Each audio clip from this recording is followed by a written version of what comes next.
Welcome back to the channel, everybody. I know it's been some time. It's been like 2 years now. But truth is, I've been busy. I'm sure you guys have seen like the YouTube clips and, reels or interviews and stuff like that over these past 2 years. But yeah, it's been a busy 2 years. I have a few book publications that have recently come out, and another one that I'm working on. I'm wrapping up, and it should be releasing like in a month or two. But if you guys want to check those out, they're in the link in the description below. But yeah, essentially, I've just been busy these past 2 years, and as much as I love to shoot, I'm not like what you guys call like gun tubers. I'm not like a gun tuber like that. That itch for me, it's gone. I've shot a ton in special operations when I was in the Army, and contracting. And once I got out and I was doing the training thing, like I'm going to continue to shoot and make videos of me shooting, but it just won't be as frequent. What I find myself, what I like to do more so now is, or what I've always liked to do, which is like tell stories, and I'm sure you guys can see from the title of this video, it's a story. It's not a shooting video or anything like that. But without further ado, now that we've knocked all that stuff out the way, yeah, I wanted to talk about from my own channel, from me to you guys, without the edits or without seeing it on the little short reels and stuff. I wanted to give it straight from the horse's mouth of a short synopsis of, my time in special operations and the reason why I got out. There's a big reason why I got out. And whether I regret that decision or not, or do I wish that I could still be back with the boys and, taking out high value targets and doing cool stuff with the guys, do I miss that line of work? I'll give all that to you guys here. But yeah, so my journey to special operations wasn't like unique, I don't believe. I didn't have the grades to go to college. I, sucked at school, and school just wasn't for me. I was not a troubled child growing up, but I had my issues, and I've had to go to court and stuff like that for stupid, kid stuff. But my childhood wasn't like unique. I've always had the dream of wanting to be in special operations or being a sniper. At that time as a kid, it was a Navy SEAL. And, after watching like Charlie Sheen movies and, Chuck Norris Delta Force movies, like my thing I wanted to be was a Navy SEAL sniper. And I had that dream since I was really, really young. My mom, she made my first ghillie suit when I was like in the 6th grade. And I remember, sitting outside, hiding from the kids as they got off the school bus and jumping out to scare them. But like not much of a unique childhood. Did my time in basic training. I got hurt, went to airborne school. I had a fibia fracture, graduated, honor graduate from airborne school. It's not like a big deal or anything. I don't know how I got it, to be honest with you. I was not stellar. I'm terrified of heights. But I performed all the jumps, and I don't know. It was just one of those certificates. Maybe I was that guy. I was him at the time, but nothing special about it. I got picked up we didn't get picked up. We had to run to at the time it was called RIP, Ranger Indoctrination Program. It's different today. Now today it's called RASP, and it's a little bit longer. They teach you more stuff, how to work C4 charges, door breaches, clearing rooms, and all the fun jazz to kind of get you like on your feet, starting to crawl before you actually meet your team if you make it past selection. Nonetheless, at that time it was called RIP for me, and it was a 3-week long just smoke fest, beatdown session. You got your hell week, and with the Navy SEALs, and they have like a week long, 5 days of just a smoke fest. But I've always described it as like, just take away the water nature and being on the beach in the sand of Hell Week. And that's like RIP at the time for 3 weeks straight. We had, 83, 85 plus guys in the initial class, and we only graduated 6 of the original class, 7 total, with one rollover from a previous class. But RIP for me was I guess a big, not only a wake up call, but it was a dream come true. It was, something that I had dreamt of, my entire childhood, something that I wanted to do, of being in a special operations unit.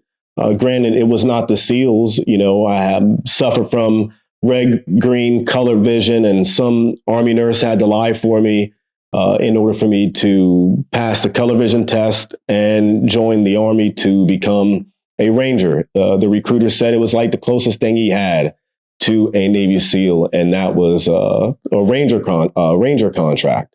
I didn't want to be a Green Beret. Like, my ASVAB score was barely scraping by, and from what I had read as a kid, it wasn't a job that I really wanted to, or it wasn't a career that I really wanted to pursue in the Army.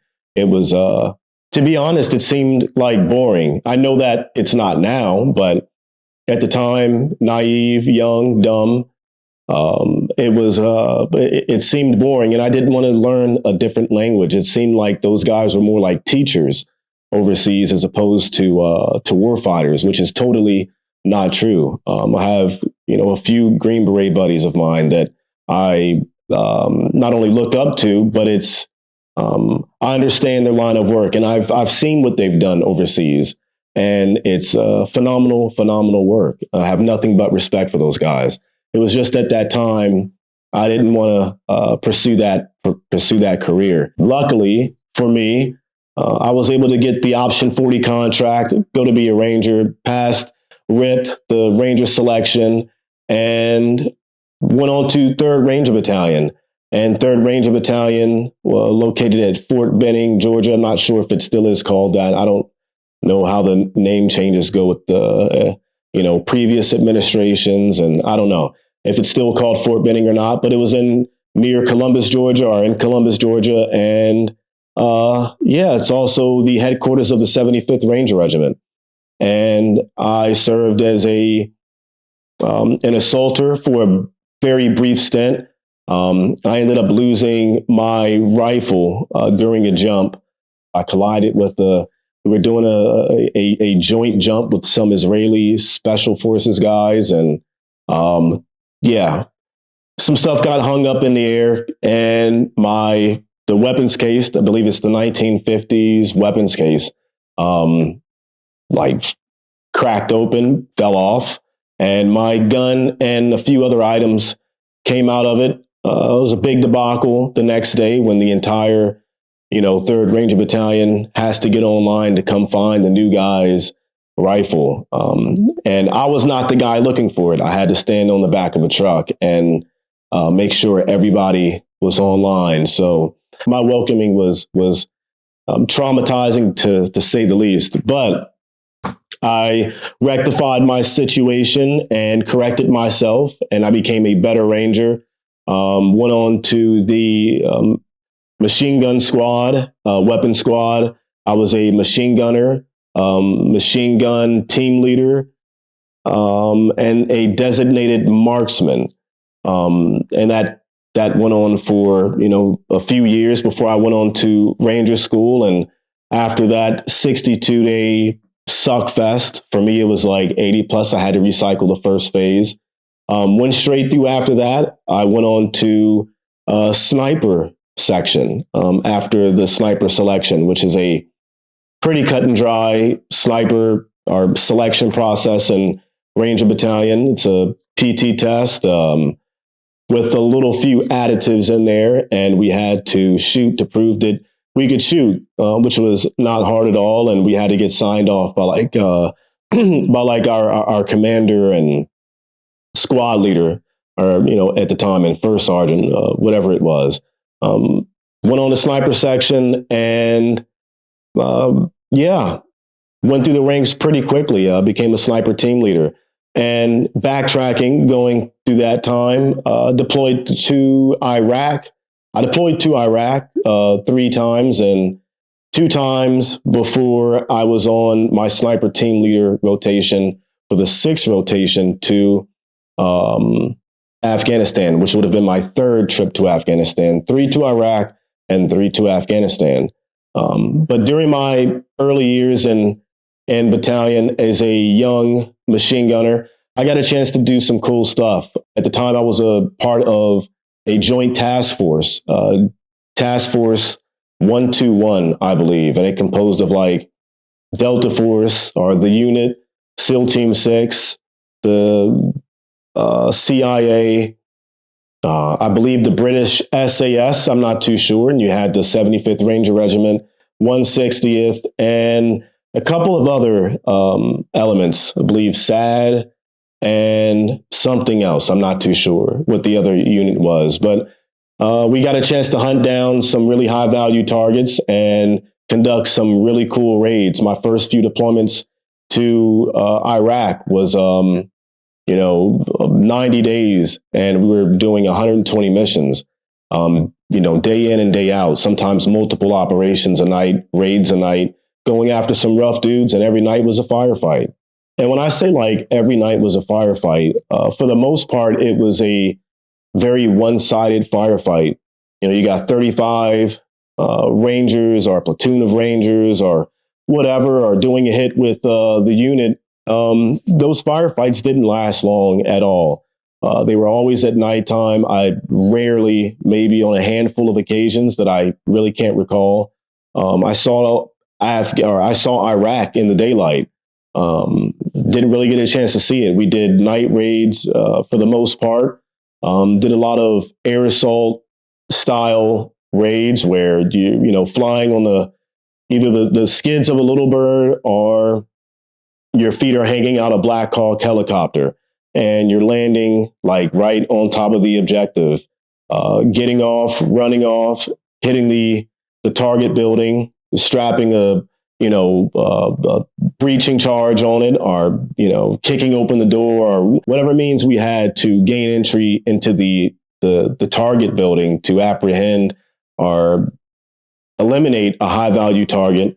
We did, and it was a sight to see, especially, being a new guy in Ranger Battalion, being a part of a joint task force where guys were, at the top of their game, and, tier 1 units, special operations units that, it was like a dream. It was like a dream come true for me. Luckily, I had a chance to attend some great schools with these guys and learn some really cool stuff, whether it be demolition. I've been through demolition courses, driving courses, shooting courses, hand-to-hand combat courses.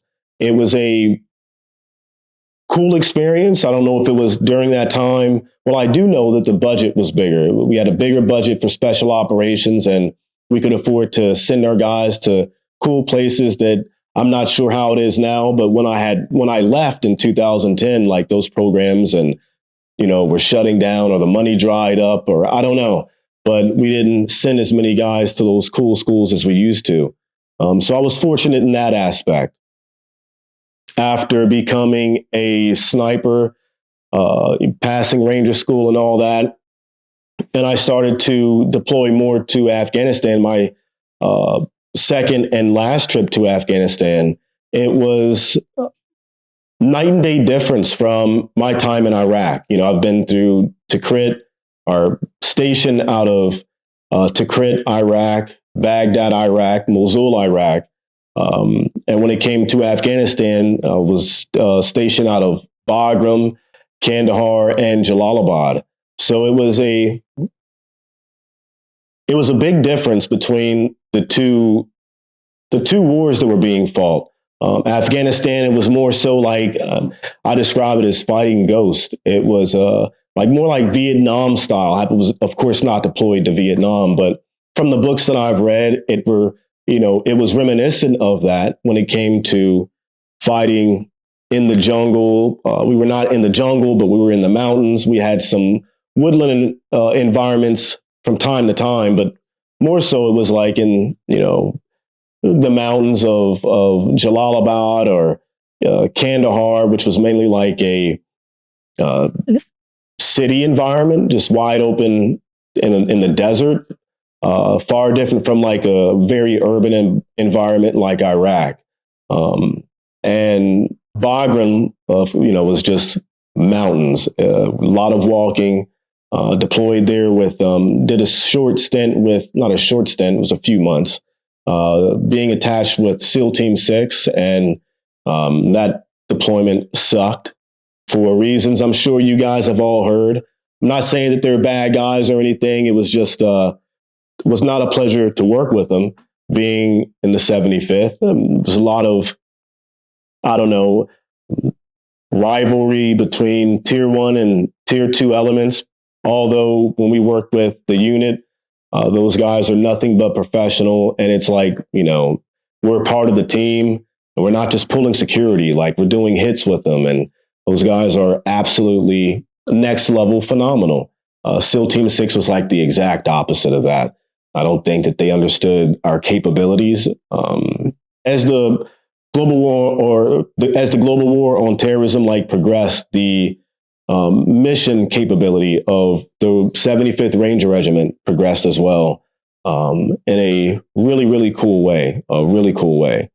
When you're some of your raids are getting, some of the raids that we were getting passed down from Delta. They were going to go on a raid, but something bigger popped up, so they, sent us on these high value target raids, and it was really cool experience working with them. It was just the complete opposite with SEAL Team 6. No biggie. It is what it is. But Afghanistan was a complete difference. It was, you didn't really get a chance to see the targets like that. They weren't up close and personal. They weren't inside windows, popping out of windows. Well, they did, but the proximity of someone popping out of a window in Iraq was 20 feet, 50 feet, 100 feet. In Afghanistan, it's measured in, could be up to 100, 200 plus yards. So that the distances were greater, which made the fighting a little bit harder. But being a sniper in Afghanistan for me was like the little kid in me, all the books that I read, all the dreams that I had. I finally was getting a chance to actually, live out that dream. And it really is hard to put in words that, how you can have this dream as a young kid. I'm talking elementary school of, hey, this is what I'm going to do. And you train up for that to the best of your ability, while you can at home with limited funds, money, budget, parents, house issues, family issues, whatever. Being that young kid to being in Afghanistan as a sniper team leader was something that, or is something that is, hard to put in words to this day, and something that I don't take for granted. And just the power of, not sure if it's the power of the mind or just the power of believing in something. If you believe in something enough, eventually it'll come true. And that, it could be bad for some, could be good for others, whatever is what occupies your mind the most. If that is a negative thing and it comes true, you really can't blame it. Same can be said with, having nothing but positive things on your mind, or a dream or a specific thing that you want to be, and it comes true, can't get mad about it. You just accept the process, and it worked the way it was supposed to work. It was designed a certain way, and you got the outcome. So it felt good. I can say that. It felt good. That little child in me never died, but I'm just in a older, more mature, I guess, 22, 23 at the time. 23, I believe, at the time. So yeah, you go from being an element, you go from being this elementary school kid and, teleport fast forward years later and you're living that dream. Something you can't really, describe. So take that for, what it's worth. But getting a chance to deploy as a sniper team leader, there's a lot of, things that came along with it that that were not in the books, of the leadership and the independence that you have, the responsibility that you have, not just being responsible for like you and your safety, but the responsible now of an entire platoon and your sniper partner or your spotter. It's something that's not described in books enough. And having that level of responsibility was something that, I carry to this day. I know I can lead when I need to lead. And being a father and a husband, that's what I do. I apply that same knowledge today. Something that really stuck with me, how to lead and, not really necessarily disregard your well-being, but you do. You do for the betterment of the family. And at that time, it was the platoon of 3rd Ranger Battalion.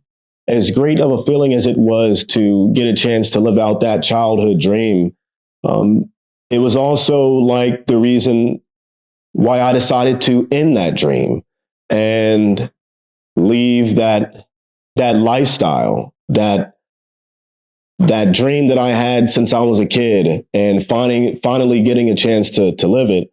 My last deployment as a sniper, when I reached not the pinnacle, but at the time it did feel like the pinnacle. After that, I could have been a platoon leader in sniper section, and being a sniper team leader to me at the time was like the pinnacle of being a sniper. It's like the Carlos Hathcock or whatever, which was growing up, all the books that I've read about him and the videos, VHS tapes that I used to watch about him, like that guy was my idol. But that dream, as great as it was it quickly became a nightmare. And that was on my last deployment to Afghanistan, Helmand Province, this place called Kandahar, and it was it was hell on earth for me. And I can sum it up to not the entire deployment, but it was one particular mission that I'm sure some of you have heard, or if not, may have caught little glimpses of it on the little clips on YouTube or whatever platform you may have seen it on. But it was a 5-day operation in Helmand Province, and it was going after a high-value target. That entire deployment was a fun deployment. It was every time we went to Helmand Province, it was a guaranteed gunfight. We would go in at night and we would leave as the sun was coming up. Sometimes, after the sun came up, going in with hundreds of rounds of ammunition and leaving with like only a few mags left of SR-25, 308, magazines that I went in with as a sniper. I didn't have a bolt action. That was my spotter. I called him my spotter, but he was a sniper just as much as I was. But he had a 300 Win Mag on an Accuracy International chassis. Beautiful weapon system. Could really reach out and touch things if it needed to. My weapon of choice was the SR-25, but every night seemed like just a rolling gunfight. Every 30 minutes or so, getting to the objective, we would be dropped off a few clicks from the target location in Chinook helicopters, and we're walking in on foot, and every 20, 30 minutes or so, you're getting ambushed and having to react to those ambushes or push through an ambush and eliminate the targets that were there, and then proceed on to the objective and complete that mission, extract who we're going to extract or eliminate who we're going to eliminate, call the helos back into the LZ for an extraction. We get picked up. We're getting ambushed on the LZ. We're getting shot at in the helicopter, RPG, small arms fire, you name it. It was a lot like that in Helmand Province in 2009. But like I said, this 5-day operation, I was picked up by a reconnaissance team, a Ranger reconnaissance team, Recce. They were like right next door to Sniper Section at the headquarters of the 75th Ranger Regiment. And they asked me some random question. I guess they had an issue, or I don't know what it was. These guys were, they worked in really small teams. They would go out and do a lot of covert stuff, dressing up like the enemy, gathering intel, and performing things that, they have to perform. I don't really have a clue of what those guys really, really do. They're a secretive group of guys, small niche group of guys. It's not many of them. And we got picked up by him after this random question of, could I engage a target in a vehicle that was, I believe, like 1,000 yards away, coming down a road, broad daylight. I'm like, yeah, sure, I could do that. I was lying to them and to myself, but I just really wanted, the chance to go out with these guys and get a chance to be out, with a small group of guys and not the 35 or 30 guys that I was, on, conducting these raids with. So like the element size with the detachment I was going to go out with the reconnaissance team with was like 6 guys. And it's something in Ranger Battalion you don't get a chance to do often. I haven't heard of too many instances where it happened after that incident that we had during this 5-day operation. So I lied to these guys. I'm like, yeah, I can pull that shot off, and it's an easy shot, whatever. I couldn't do it.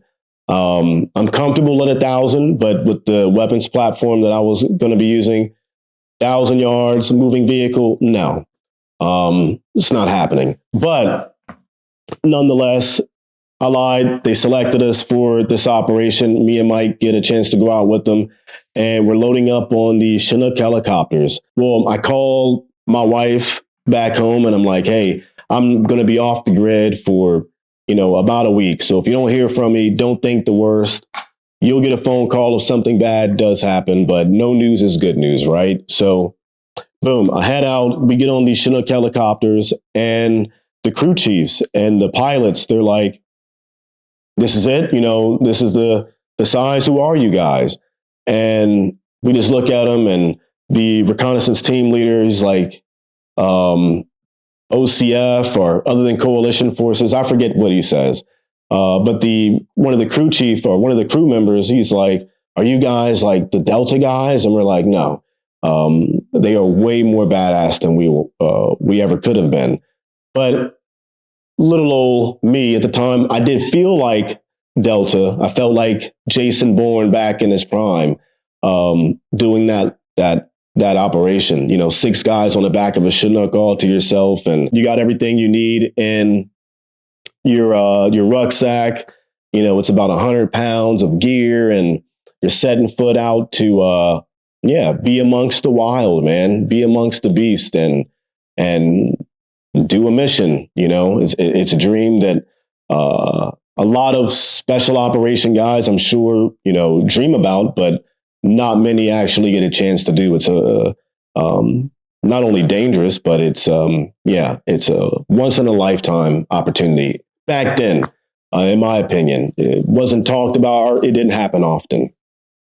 Yeah, during this 5-day operation, for the most part, it was a lot of boredom, but that's the job of being a sniper. 99% of the job, 98% of it it's boredom. You're either watching something, listening,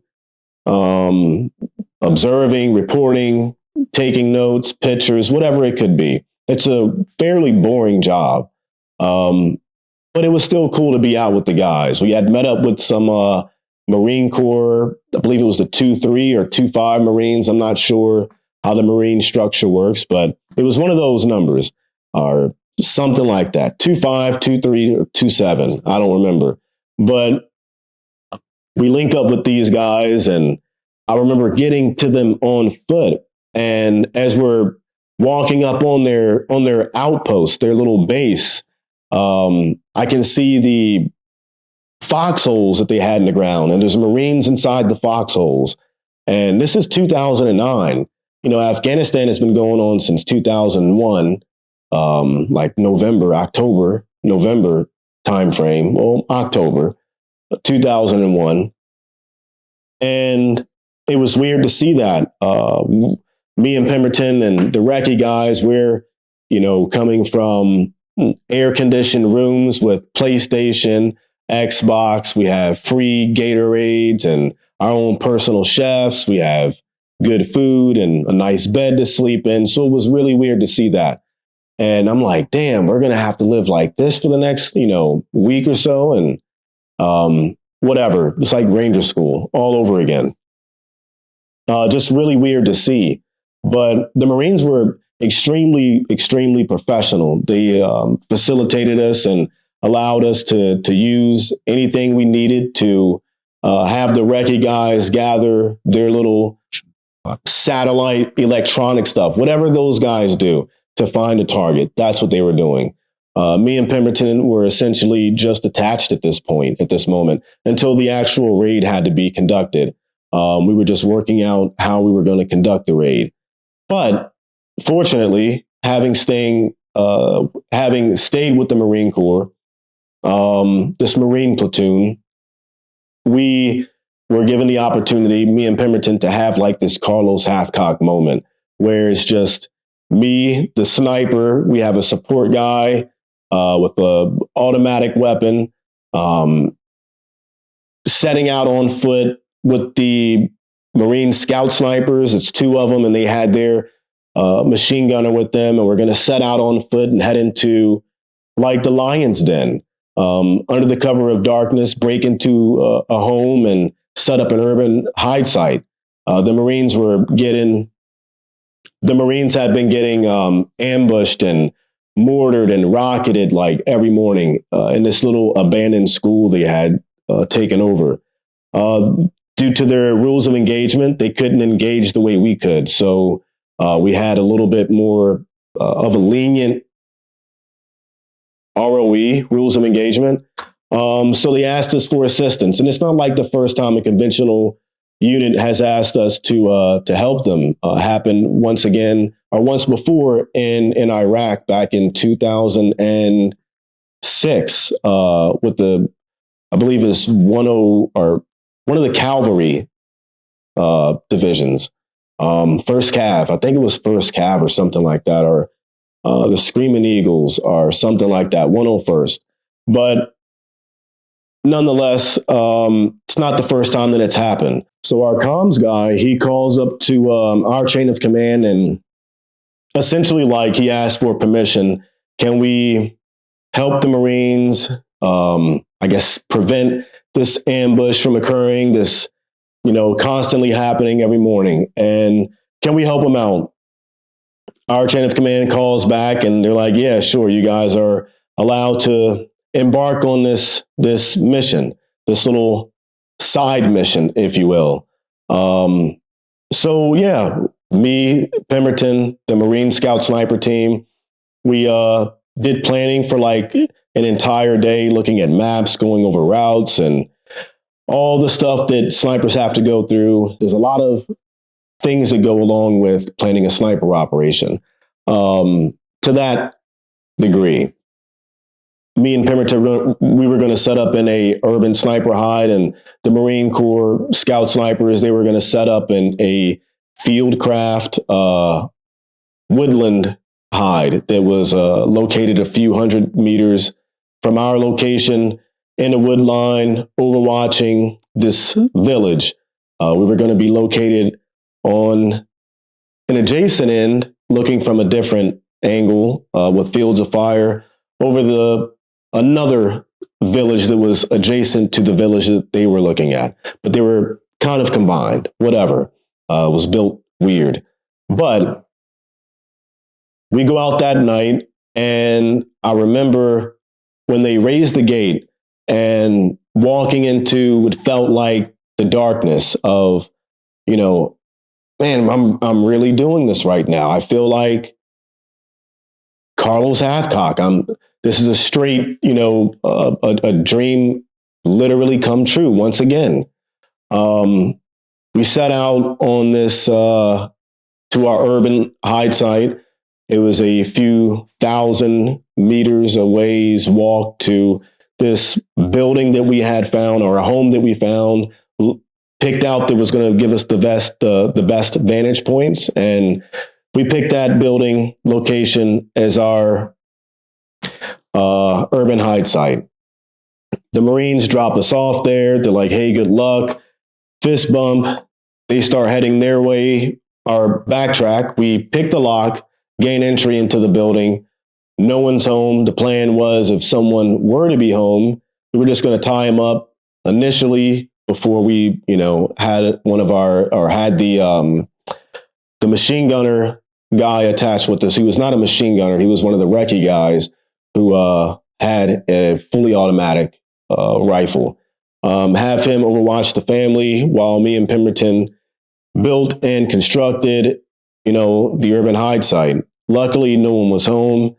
We set up, didn't like the initial location inside the home, so we ended up going on the rooftop, setting up there. The Marine Corps, they went, set up their hide site, and we stayed out there all night long. And we had the machine gunner down in the little courtyard, making sure that nobody, came in or out, or, just watching our back, while me and Pemberton were up on the rooftop. It was a struggle to stay awake. It was something I was not expecting. We're like 3.5 days in now at this point. During that sniper hide, of course, I did not sleep at all. Just stayed on scope and binos and spotting scope and visuals, just using my eyes to look at things and getting distances to stuff. And me and Pemberton are, setting up our fields of fire, and known, likely, or suspected at the time. We didn't know where the bad guys were going to be at, but likely and suspected.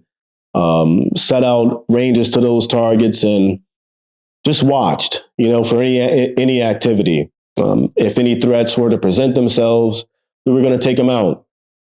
So as the sun begins to rise, there's still no action from what we were expecting, being briefed by the Marines saying that, every morning, just about, they're getting ambushed. We're not seeing any activity in this village that we're overwatching. So the Marines, back at their main base, their little outpost, they decided to do what we call in the military a movement to contact. I've never done one with the Ranger Battalion, but I've heard of them being done by regular Army, Marines, and typically it's done by conventional fighting forces. And as we're watching the Marines come patrol through this village, they're on Humvees. Some are on Humvees, some are on foot. And so far, so good. The activity's picking up in the village, and more and more people are starting to come out, perform their daily activities, whether it's farming, cleaning, cooking, I don't know, going to work. So it was not, something out of the ordinary to see the village come alive as the sun came up. But at this time, the Marines were patrolling through. I didn't see any weapons in anyone's hands, and the Marines adjacent from us in their sniper hide, they didn't identify any targets. And, a few minutes after, acknowledging that thought that there's no enemy, I don't see anything, small arms fire started to erupt, and I couldn't see anything or exactly where it was coming from, but the Marines were engaging. And I remember a Taliban fighter with an RPG, one of the buildings that we were overlooking in that village. He came around the building as the Humvee was patrolling in front, rolling in front of it, and it's full of 5 Marines or whatever. And the Taliban fighter with the RPG, he comes around the corner and levels off with it. And it was like a snapshot. I had already had the distance. Pemberton's looking at it. He can observe. I might have called target Alpha, whatever, based on the designator that we gave that building, Alpha, whatever it could have been.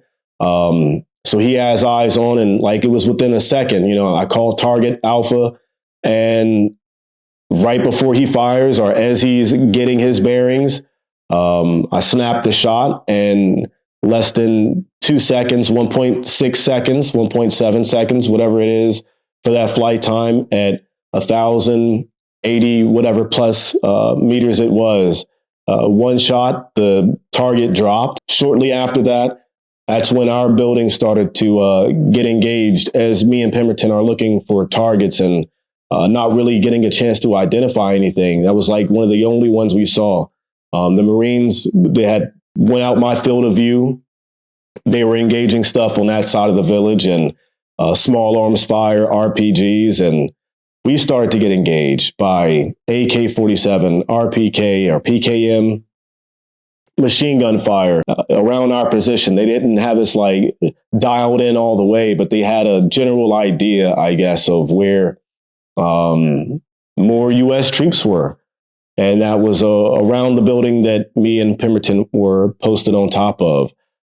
We didn't have our helmets on, and I'll probably like throw up a picture, during this little segment right here so you guys can see. Shortly, this picture it'll be a picture after, while we're on the building and after the engagement, after that shot of taking a picture with one of the reconnaissance guys. But as that little firefight is happening, I didn't engage any more targets after that. Some Chinook helicopters, I believe it was like 2 Chinook helicopters, were flying behind us into the little outpost where the Marines were at. And it turned out that it was another platoon of Rangers that had deployed with my platoon, 1st Platoon. They had like a different section or a different area of operation, not so much Kandahar, but they were about to leave out of country. They had like 2 weeks or 3 weeks left on their deployment schedule before they headed back home, and they were going to get it in, one last time. And they were the platoon designated to facilitate us and the reconnaissance team. During that time we were out there, the reconnaissance team had pinpointed the target, called back to our, command, and gathered a fighting force of Rangers, a platoon of Rangers, about 30, 35 guys to come capture, or take out the target that we were tracking. Nonetheless, we extract out of the building, the little home we were in, make our way back with the Marines and back into the Marine compound, where I was met by the Marines that were on the convoy and the Marines that were in that vehicle that was about to get shot by an RPG. And they brought me back like the guy's flip-flop. His flip-flop had popped off when I shot him, and one of the patrol guys, Marines, had picked up his flip-flop. They took pictures and assessed the damage, the battle damage assessment, wanted to give me an award, but my commander's like, no, not even really supposed to be here, I guess, type deal. I'm not too sure, don't care. But it was cool to get a chance to work with the Marines and be out there and do the things that we did with them. A sniper hunt. I had never done one before in my career, and I had never done one thereafter. And you don't hear about it in direct action units. More so, it's, right on the target, and you're in, you're out, 8 hours or 3 hours, whatever the time may be, few minutes on target. So getting a chance to stay out for, a period of darkness into the day was a, cool experience to have. After we made it back to the, or after, we shook hands with the Marines, I went back with I went over to the Ranger Platoon, and that's where we started to plan out with the reconnaissance guys, how we were going to take down this high value target that they pinpointed. Long story short, we planned out everything, and we were going to infill with the help of the Marines with some vehicles that they had, trucks. And once we were there, we were going to walk on foot like a few clicks. I forget the distance total, but it was over, 2 miles, I believe, around 2 miles, a little bit over. Hit the target. Me, Pemberton, and 3 of the reconnaissance guys were going to peel off, set up like a blocking position alongside of a roadway that led into the objective that the main element of the Ranger platoon was going to hit with the a couple of other reconnaissance guys to lead them on the target. So yeah, that all goes down. It's under the, cover of darkness as usual. We roll in and it's day 5 now. Like, I'm exhausted. The only thing that was keeping me up, after that, or being up on the rooftop, was that firefight. And I was living off of just pure adrenaline, the rush of being in gunfights. I was exhausted, tired, dehydrated, hungry. I haven't even had like a full night's worth of sleep. It's been sporadic at best of, 15 minutes here, 20 minutes here, 30 minutes here, whatever. So yeah, it was a struggle to stay awake on that 5th day when we got dropped off. We march in, we, walk in wedge formations, into the objective. And as we're nearing the objective, I remember the sun was like already starting to come up. We had started way too late. We walked and took way too long to get to the objective or close to the objective. And now the sun's starting to come up. And, as a Ranger, we work better at night. So having, the sun coming up and being broad daylight, performing an operation was like not in our best interest. We don't really thrive well in daylight fighting. Most of our stuff, 99% of the time is done at night under night vision. So I wasn't too happy about that. I don't think anybody was. Nonetheless, we get to our blocking position. We broke off like a few clicks from the main element. They started to patrol towards their area where they set up and go to conduct the raid on this building where they had the high value target pinned and located at. But as they're setting up and things are underway and the sun's starting to come up, the village, as usual, is starting to come alive too. And I remember, 2 guys, a pair of guys on a moped, these little, a moped, like a little scooter bike, riding along down the road that we were overwatching so they couldn't, preventing any avenues of approach to the target or away from the target. Seeing these guys, I take a visible red dot light that's attached to my rifle, my SR-25, and I put the light in his face, in his eyes, and I circle it on his chest, and I repeat the pattern. He gets the message, looks down at his chest, looks up, and he's trying to find exactly like where it's coming from, or he can see us, but not really. He doesn't know our exact location. We're tucked away in, some pretty good foliage and tall grass, and we got, pretty good camouflage. It was not the ACU uniform with that, Army uses the blue uniform. It was actually green and had colors that blended in with the earth. So having done that, the driver on the moped, he gets the message, busts a U, he turns around, and he starts heading back. But I'll never forget the look on this guy's face of just like pure disgust. Of you could already see the death in his eyes. It was a look of pure disgust of, I don't know, what are you guys doing in my country? I don't know. I knew if I had not had a gun, it would have, and me and him were face to face, I'm sure he would have had his choice of words to express to me. But yeah, so after they went back to wherever they came from or drove back to their village, that's when I see a little huddle forming, less than 100 yards in, to our 12 o'clock. And it's like in this little courtyard. So I look over at Pemberton and we're checking these guys out. And I don't have a good feeling about them. Like, dude, I got just the weird spidey senses, man, are starting to tingle. At this time, the assaulters are just about to breach the compound doors or the building's doors and make entry. So as I'm looking at this huddle of guys, it's a handful of civilians at the time. They're in this like a football huddle, gathered up, like discussing something, a plan, a strategy. I don't know. So I call over to the reconnaissance team leader. I'm like, dude, I got a bad feeling about this. can I engage? And he asked, well, do they have any weapons? I take a close look through my, 10 power scope and damn, no weapons. I don't see anything. He's like, well, then no, you can't engage. Looking back at it, years later, many years later, I wish I would have never asked that question and just went with my gut instinct.